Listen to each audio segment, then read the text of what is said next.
mean, it ruined my life. Completely ruined my life. This woman we'll call Sherry is a recovering meth addict. It was what I had done from the time I woke up until I basically passed out. She asked that we hide her identity, but she's not hiding her history of getting high. You know, you're up for days at a time, and you know, you can't think straight, you can't think clear. Sherry says she began using meth at age 12. It's a life that I was a part of since I was born.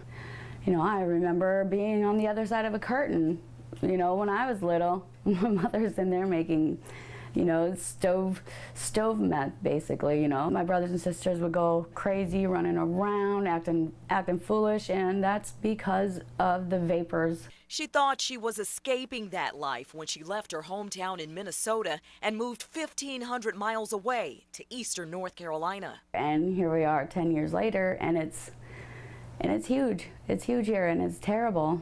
Terrible. This is lye, drain cleaner. And available. Combing fuel or a camp-style fuel like this. Major John Lewis with the Onslow County Sheriff's Department says meth can be made with items you find under the kitchen sink. This is a typical example of the lithium batteries, where they actually take these batteries apart and they take the lithium out of the battery and they use that in the manufacture using the one-pot method. This to me looks toxic. Why would anybody want to put that in their body? That's a good question. And they're mixing all of these poisons up to create methamphetamine.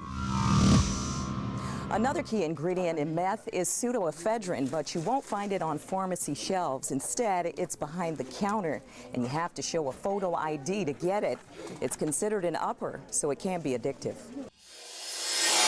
Sherry says she kicked the habit and has been clean for the past decade. What are some of the lasting effects of meth use that you see in yourself today? Your teeth. Your teeth are completely, I mean, they rot from the inside out. Your heart gets damaged, your brain gets damaged. So why did she finally quit? She says she did it for her daughter. My biggest fear was that my daughter will go down the same path I did. She would have the same life that I did. Now she hopes that sharing her life story will change someone else's. I just want, if people are doing this, to get help. To get help, because my life now is a lot better than it was then. Valentina Wilson, News Channel 12.